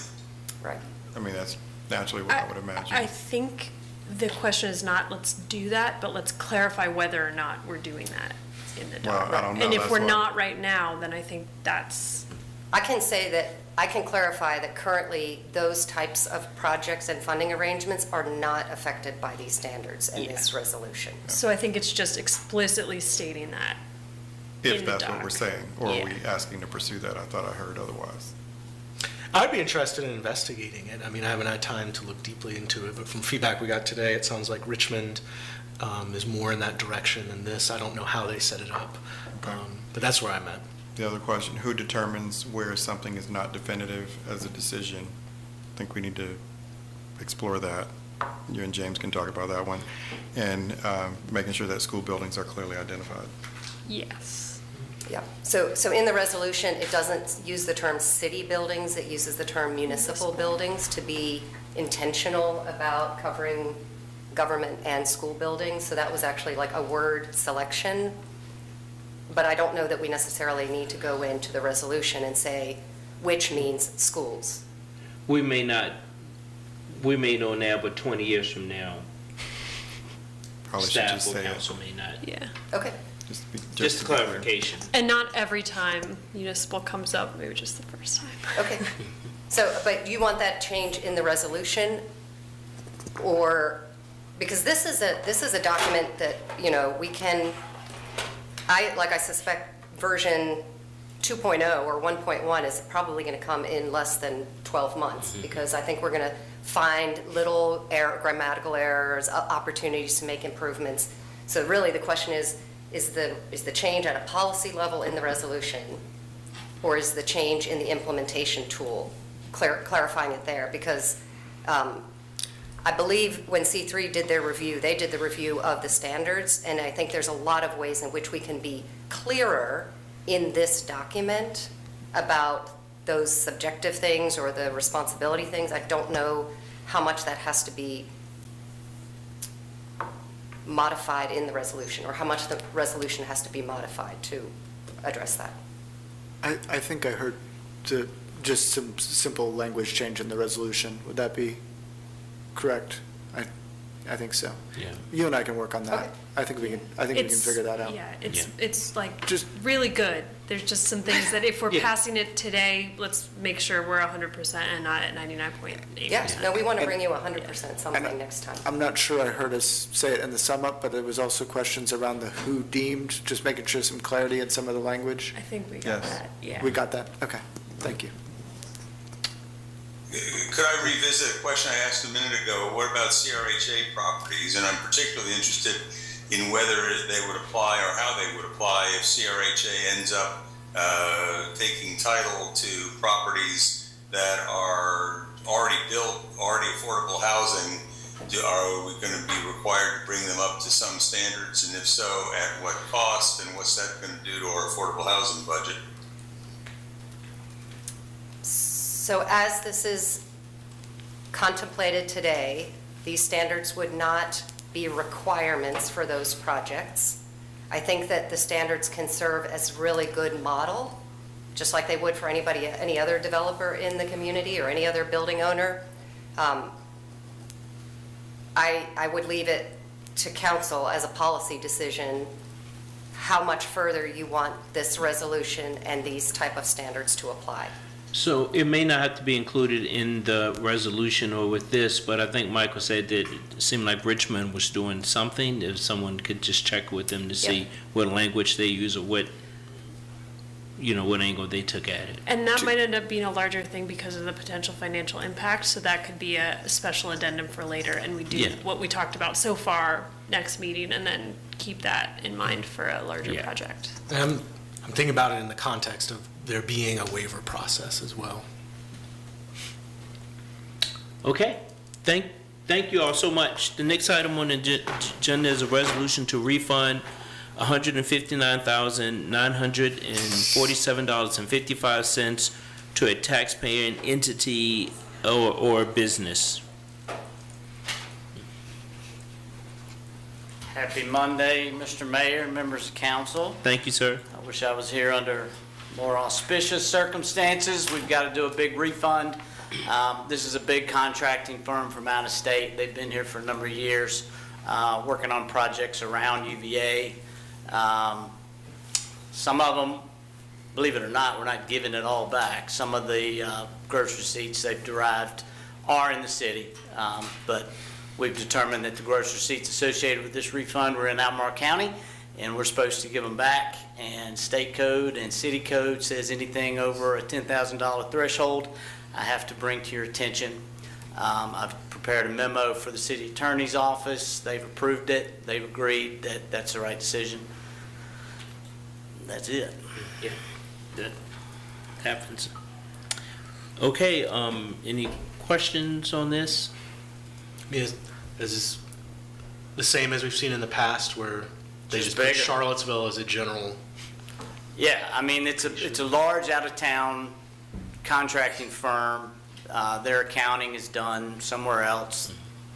They think they're doing their project in the city of Charlottesville because everything says Charlottesville, so they file with us. We try to catch these things. I got 2 people who check thousands of tangible property returns and business license returns. And so we missed one. Is what it is. Okay. I'm happy to move the resolution. Yep, Lloyd, you have anything? Nope. Okay, is there a motion to? Oh, you may. Second. All in favor, please say yes. Yes. Yes. Yes. No, that wasn't as strong as some other ones. Yeah, no, that's not. I was like, is it applicable? Okay. Yeah. Yes. No. All opposed, please say no. Great.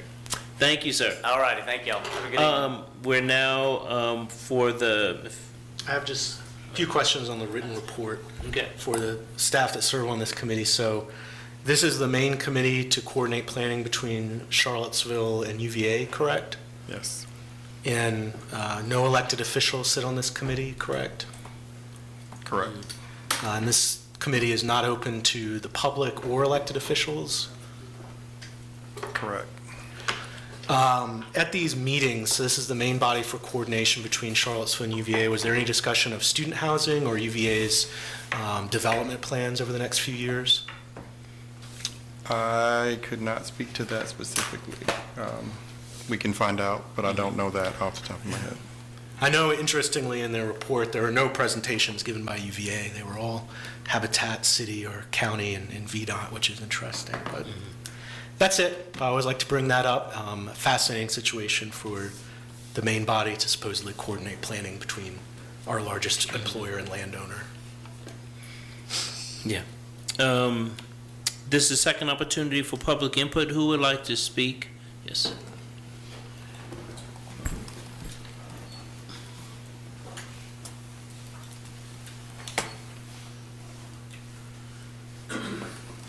Mr. Mayor and members of council, I'd like to first speak in support of the public art effort. I had the pleasure a few years ago when I was down here in my capacity as planning and economic development director in Falls Church to talk with Mr. Freeze. We were at a student career program. In City of Falls Church, we wandered around trying to figure out public art for a number of years, and we were fortunate to engage the Masters of Planning program at UVA, who came up and did a beautiful job talking to everybody, talking to our arts people, doing an inventory of all the properties in the city. They developed a really lovely award-winning report that our council later adopted, created a comprehensive plan overlay with guidelines about public and private art. Public art is really important. It helps make a city. I've enjoyed being able to look at and use a QR code to learn about the history. It may be on a telephone pole on West Main Street, but it tells you about what's going on. That program has really paid off for the city, and they're doing a lot with it. I would also suggest that they have landscape architects and planners and others who could help. Can't we have a new way of thinking about the new open spaces that we've created that no longer have old artwork in them? I mean, these are public parks that could be places where families come, and they're designed for family activities. They're all over the city, and they're sitting there with either pedestals or nothing happening. There's a lot of creativity up there. They're working on projects all over the world. It would be great if they worked on some in Charlottesville. So I've had personal experience with this. I can share with you the copies of the plans. You can talk to our mayor and others, but it was a very good experience, and that was 100 plus miles away. But I can't say enough about the talent that's there. They also usually have to do it in a semester, so you don't have to wait forever. And I'm sure I don't know if they do a consulting thing, but they can use the money as well. So I just want to say that to you as an opportunity. My own experience with student plans and student planning has been we get better plans for cheaper. It also won a VAPA award from the planning program, their annual program. So again, I want to support the public art effort, commend Mr. Freeze and the manager for bringing this up, and just offer those ideas to you. Thank you. Thank you. Anyone else like to speak? Mr. Hall? Yeah, I'd just like to say that as far as new buildings that are constructed, yes, there's a new technology that has come about. It's called solar panels with net metering. And what that means is, once you have solar panels and you afford to build that as part of the building, let's say, that makes it an asset as far as the power consumption. Because net metering means you're factoring power back into the grid and you're getting compensated for it. So therefore, it becomes city asset for you. So any new building should certainly have solar panels. And I just wanted to mention that as far as my TV show is concerned, you know, I was trying to cover a lot of things about plastics. And there's a current show that you can click on just by going to the site. It's CPA TV 13. I'm on Tuesday nights at 6:30 and Thursday nights at 8:30 on that channel. And we are going to be talking about the Iran conflict too on the show. So you might want to tune in on the 24th. Thank you, sir. Anyone else like to speak? Yes, sir.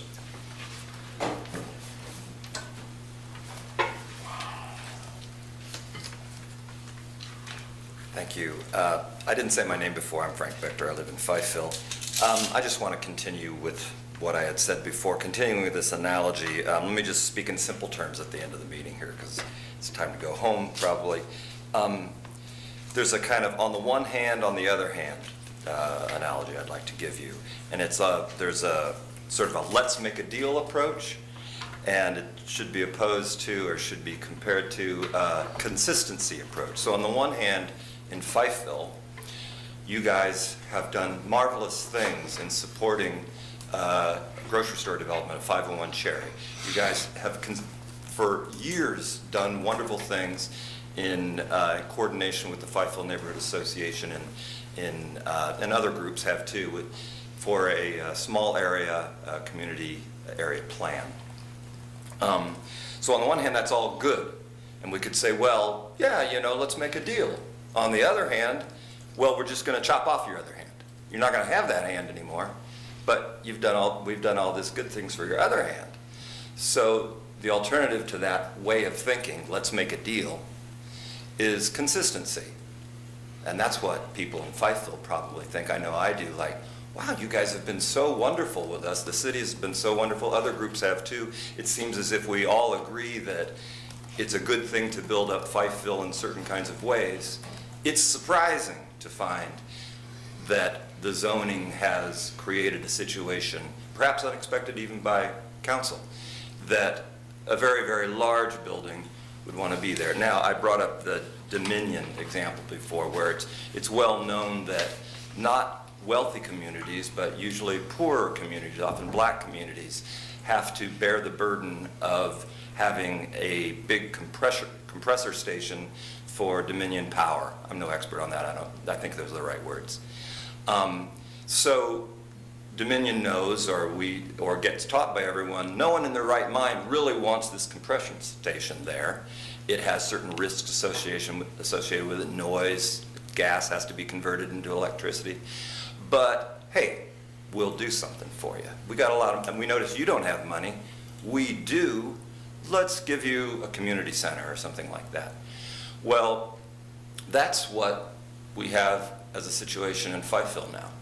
Fifeville is a historically disenfranchised community, underrepresented community, and it doesn't have a lot of people who can lawyer up real quick and know all the language to be able to have even known that the zoning that was proposed would be some danger to it, especially with that website that says, oh, we're taking care of it, it's in character with the district that it's in.